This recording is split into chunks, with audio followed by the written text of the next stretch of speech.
Nanti malam ini pasti rame orang pada keluyuran karena besok sudah berganti tahun.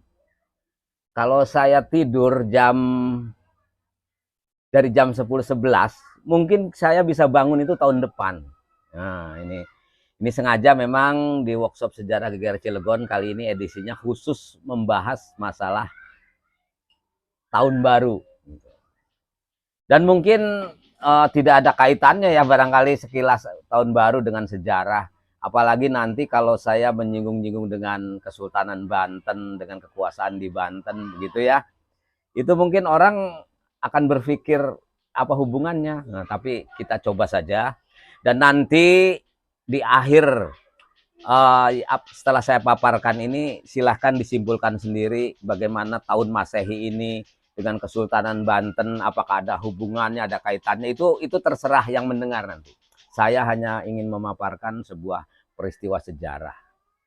Jadi yang disebut tahun Masehi itu sekarang ini sudah menjelang akhir karena akan berganti tahun.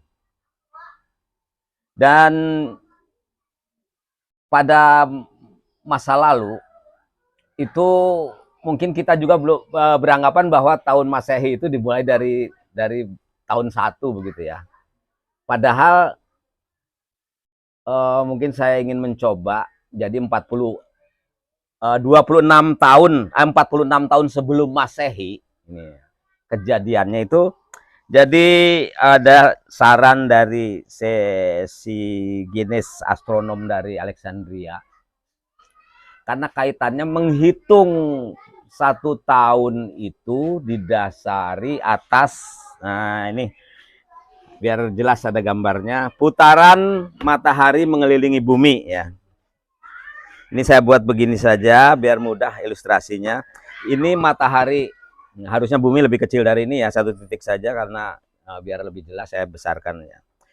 Dari sini berputar sampai ke sini lagi, bumi mengelilingi matahari itu menurut perhitungan para ahli astronom dan matematika pada waktu masa yang lalu itu menghitung selama 365 hari, nah ada komanya ya, 25. Tuh dihitungnya.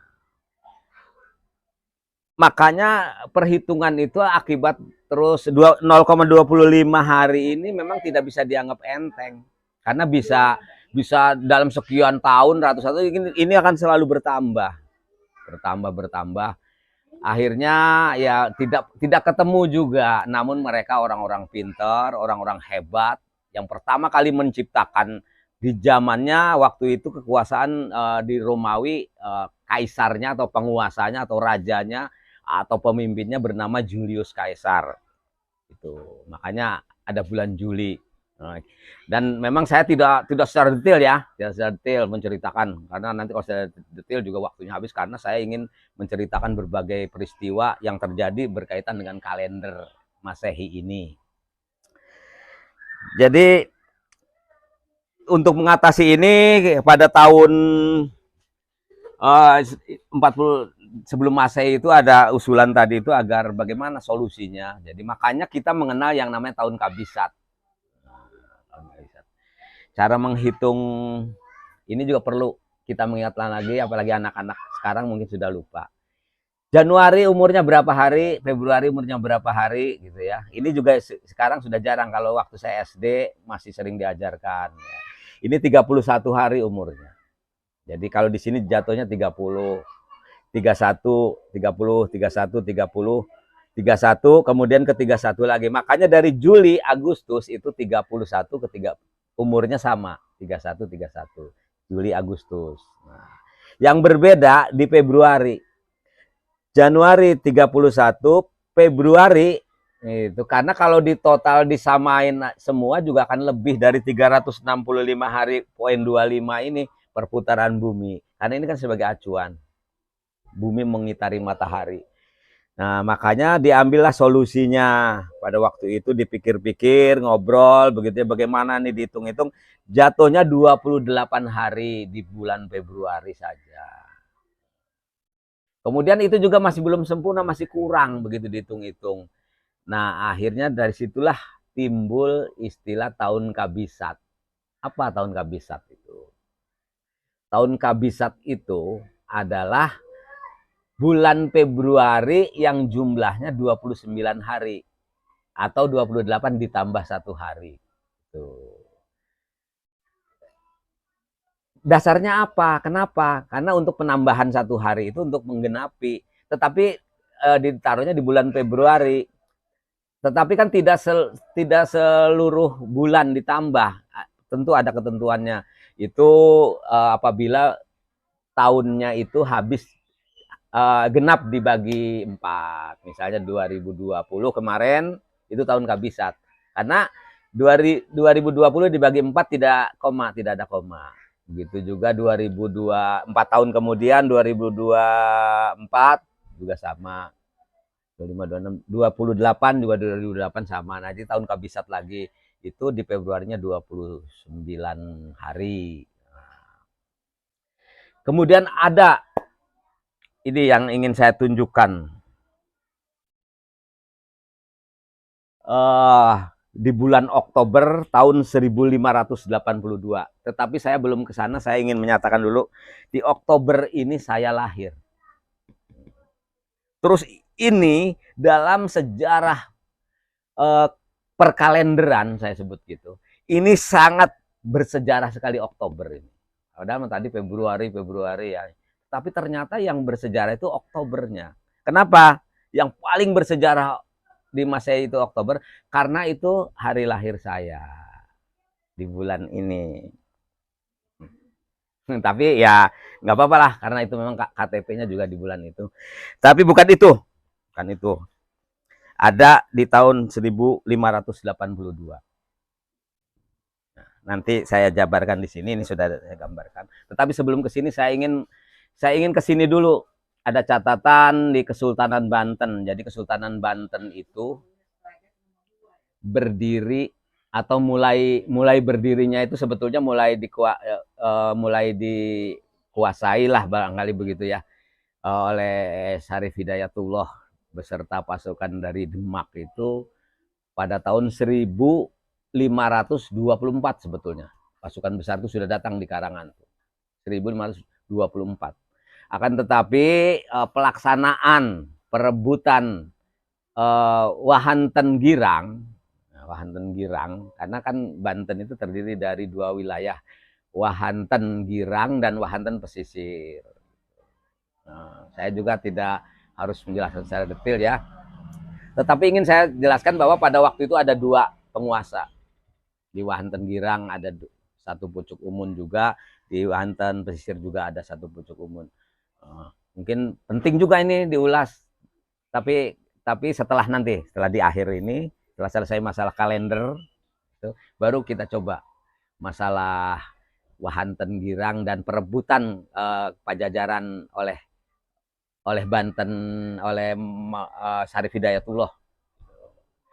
Jadi setelah tahun 1552 sampai 1570 itu penguasanya Maulana Hasanuddin, putranya dari Syarif Hidayatullah. Jadi dari tahun 1525 siapa sampai 1570 yang berkuasa di Banten? Ya bapaknya.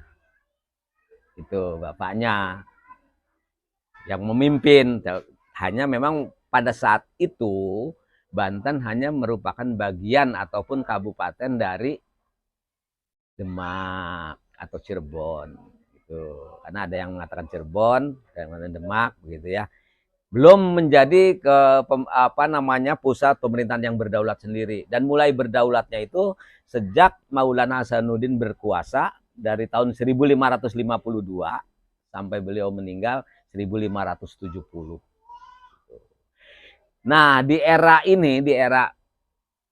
pemerintahan Maulana Hasanuddin ini, nah itu terjadi usulan-usulan itu. Kenapa saya kaitkan? Karena biar kita bisa membayangkan zaman dulu orang lagi ngurusin kalender ya di Yunani ya.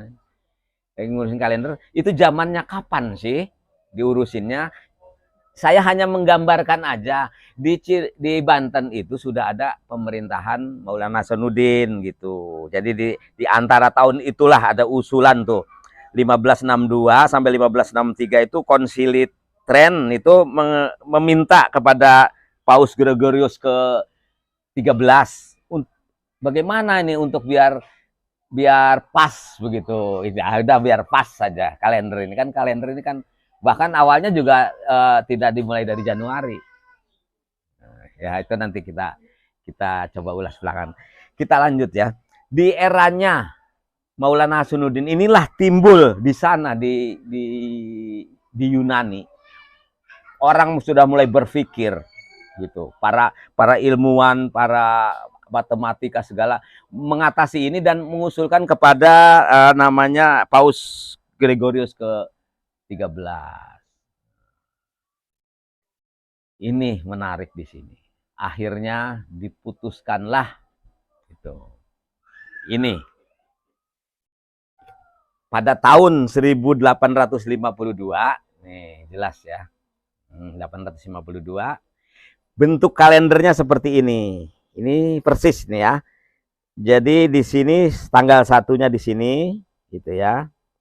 Tanggal 2-nya di sini, tanggal 3 di sini, 4. Tanggal 4 di sini.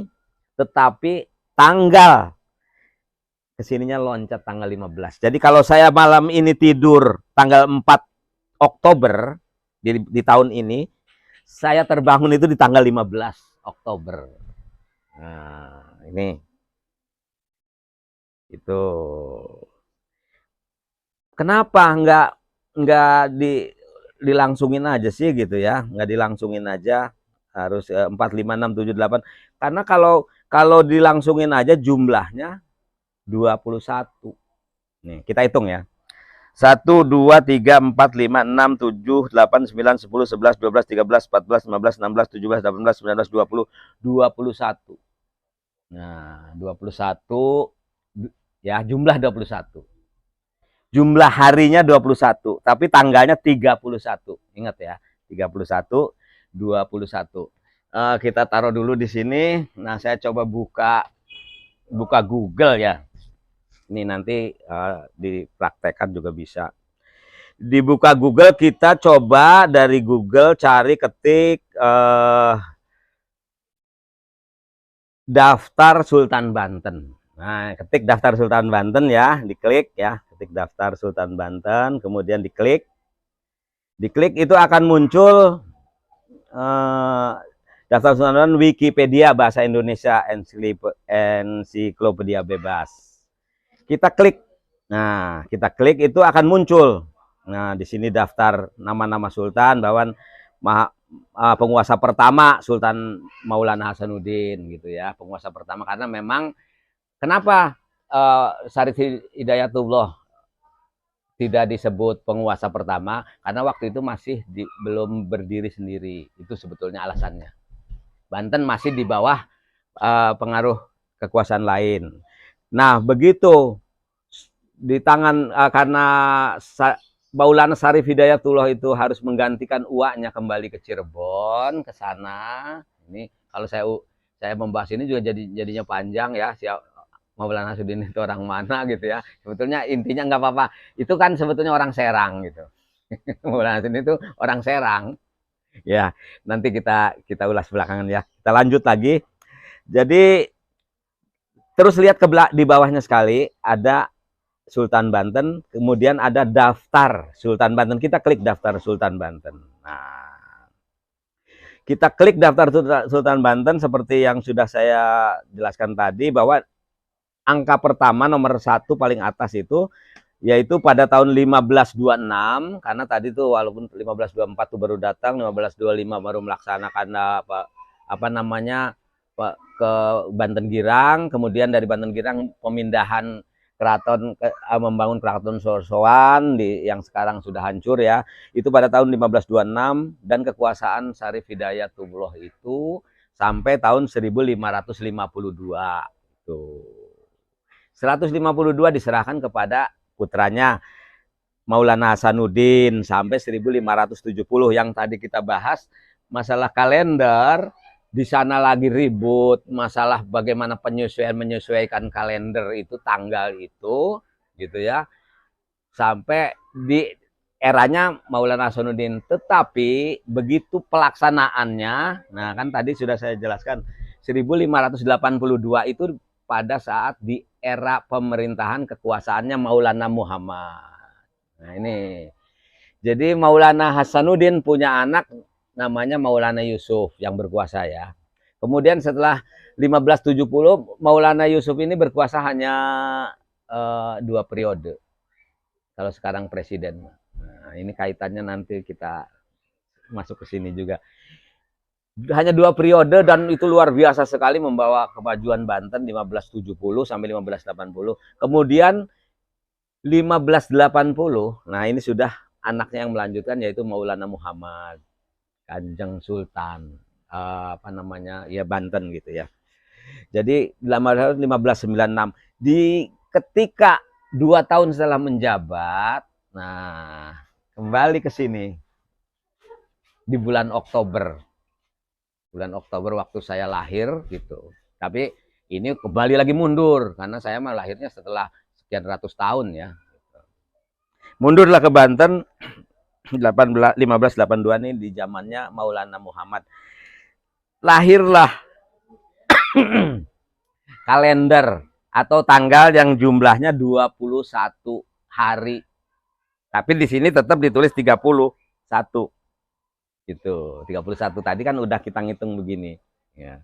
Ini tetap Oktober kan 31. Nah, kita kembali lagi ke sini. Ada hubungan apa sih? Nah, nanti makanya silahkan di ini sendiri. Kemudian terus sampai ke bawah 1, 2, 3 setelah Maulana Yusuf, Maulana Muhammad, kemudian eranya Sultan Abdul Mafakir Mahmud dan Maulana Muhammad ini yang melakukan penyerangan ke Palembang, kemudian beliau gugur di sana. Gugur di sana usia kurang lebih pada usia 25-26 tahun lah. Mempunyai anak Maulana Abdul Mafakirnya. Waktu ayahnya gugur usia 5 bulan. Nah, kalau ditambah aja 6 tahun ditambah 5 bulan jadinya 31. Ini 31 ini jumlahnya ya. Ini kita kalau kita ngitung umurnya apa namanya kaitannya dengan gugurnya Maulana Muhammad, kemudian punya anak, dinobatkan sebagai Raja Banten pada tahun usia 26 tahun, sekitar 26, dan apa namanya usia 5 bulan di total menjadi 31 hari. 31 gitu maksudnya. Kemudian kita terus ke bawah. Terus ke bawah. Berarti kan ada 13, 14, 15 yang ke Sultan Muhammad Ishak Jainul Mustaqim itu yang ke-15. Kemudian ada caretaker Sultan Wakil Pangeran Natawijaya itu. Itu juga di situ 802 sampai 8, tapi tidak disebutkan sebagai penguasa. Gitu, diloncat ya. Tetap lari ke Sultan yang ke-16 yaitu Sultan Aliuddin II. Itu berkuasa dari 1803 sampai 1808. Kedatangan Danles. Nah, ini yang artinya membunuh pasukan-pasukannya utusan Danles sehingga Surosoan di bumi hanguskan. Katakanlah begitu. Yang ke-17 itu boleh dikatakan kekuasaan Banten itu, penguasa Banten itu hanya 17. 17 itu yaitu mulai aja 1809 sampai 1813 nih Sultan Maulana Muhammad Safiuddin karena dipaksa untuk menyerahkan jabatannya ke kerajaan Inggris. Jadi Banten sudah sultannya secara struktural sudah tidak ada. Tetapi Inggris kan cuma sebentar ya, karena ada konvensi London tahun 1814 dan 1816 kembali lagi kekuasaan di Banten kayak di Indonesia lah, di Banten diambil oleh Belanda. Nah, berarti jumlah sultannya 17.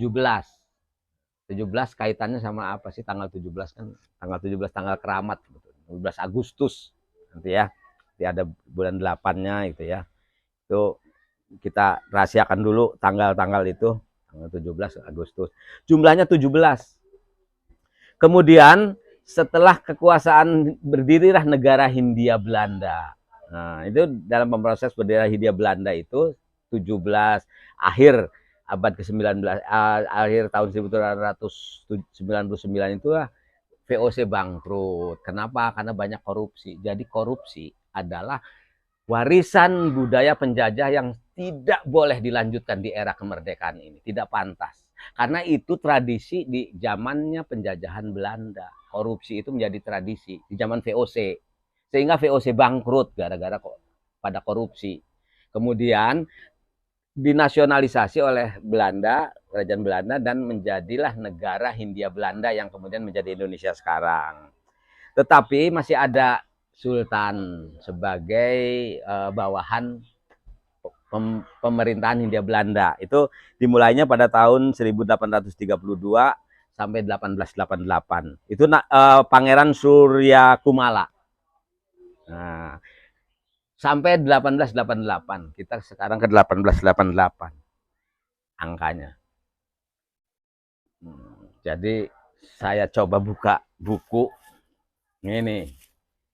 1888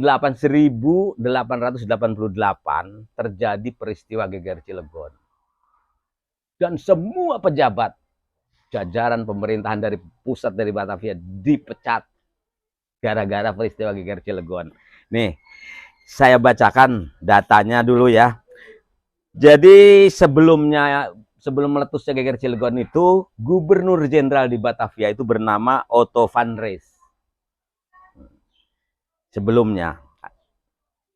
Tetapi begitu meletus 1888 dipecat, diganti dengan Cornelis Pisnaker Hoordijk.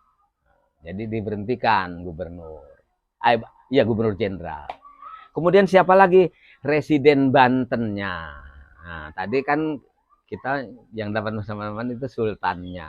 Diberhentikan juga. Residen Bantennya sekarang siapa? Sebelum yang berkuasanya pada saat itu namanya itu E.A. Engelberg itu. Bahkan itu rumah tinggalnya di Cilegon. Walaupun dia berkantor di Serang, kalau sekarang jadi museumnya, kantor gubernuran dulunya, gubernur yang lama. Dulu kantor di sana, tapi rumahnya kadang-kadang di Cilegon karena Cilegon lebih indah mungkin gitu barangkali ya. Maka memilih Engelberg itu tinggal di Cilegon. Pulang pergi walaupun dulu masih pakai dokar kerjanya ya, belum ada mobil. Akibat dari peristiwa Geger Cilegon dipecat, digantikan oleh J.A. Valders. Nah, itu baru dua. Kemudian asisten residen penguasa di Cilegon. Cilegon ini ibu kota Abdeling Anyar. Bagaimana? Ya berhenti juga. Kenapa? Karena dibantai. Jadi seluruh jajaran pemerintahan yang saya sebutkan sampai Sultan Banten 1888 diganti semua. Nah, ini kaitannya sebetulnya nggak ada kaitan dengan kalender ya, cuman kan dengan tahun begitu. Nah, sebagai pengetahuan aja. Nah, tadi kita sudah hitung Sultan Banten itu jumlahnya 17. Di era pemerintahan Hindia Belanda itu 4. Karena yang terakhir satu tadi Pangeran Surya Kumala, terus 1888 kan dipecat, diganti lagi menjadi Pangeran Timur Surya Atmaja, kemudian Ratu Bagus Aryo Marjono Surya Atmaja, kemudian yang keempat, yang keempat itu Ratu Bagus Abdul Mugni Surya Atmaja. Yang keempat, ini kalau nggak salah ini ada keturunannya itu sekarang ini sebagai Sultan entitas Banten itu namanya sama dengan saya. Salam buat Raden Ratu Bagus Bambang Wisanggeni. Mungkin dari sini. Nah, ya mohon maaf kalau ada kekeliruan, mohon dikoreksi. Tetapi dari sini keturunannya masih ada. Tapi secara formal Kesultanan Banten sudah dihapus. Dari sini sudah tidak ada. Jadi hanya 4 diakui. 4 ditambah 17. 17 itu 21. 17, 18, 19, 20, 21. Kita coba kenapa ini harus 21 hari di bulan Oktober. 1, 2, 3, 4, 5, 6, 7, 8, 9, 10, 11, 12, 13, 14, 15, 16, 17, 18, 20, 21. Ya ini bukan sedang membanding-bandingkan ya, bahwa harus 21 Oktober di eranya Maulana Muhammad. Dan saya bilang harus kenapa? Karena sudah terjadi. Kalau belum terjadi saya nggak berani bilang harus. Ini harus 21 hari umurnya di bulan Oktober di eranya pemerintahan Maulana Muhammad. Ini, satu.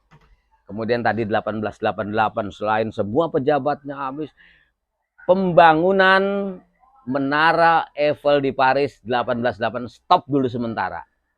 Sampai kan Menara Eiffel kan begini. Dari sini begini, kemudian ada ini alas ya, kemudian ngebangun lagi terus sampai ke atas. 1888 sampai di sini. Lantai pertama, stop dulu. Ya saya nggak ngomong gara-gara geger Cilegon ya. Bukan, saya lagi menceritakan peristiwa geger Cilegon terjadi pada tahun 1888. Kemudian tahun 1888 Menara Eiffel stop dulu sebentar. Kemudian dilanjutkan lagi. Saya cuma mau cerita itu aja. Barangkali untuk sementara ini saja karena begitu pentingnya malam tahun baru. Kenapa? Ya kita harus punya harapan baru. Untuk apa? Ya memang karena kita mah berbeda gitu. Berbeda tidak barangkali karena sebagian orang juga menganggap bahwa oh itu tahun Masehi. Padahal sebelum Masehi tahun ini juga sudah ada. Ini 46 tahun sebelum Masehi sudah diperbincangkan masalah kalender ini. Gitu. Ya kemudian timbul ini. Jadi hanya itu saja buat teman-teman, kita lebih banyak apa namanya berbuat yang positif gitu menyambut tahun baru ini dengan harapan yang penuh apa namanya harapan baru dengan semangat baru itu sebetulnya intinya. Assalamualaikum warahmatullahi wabarakatuh.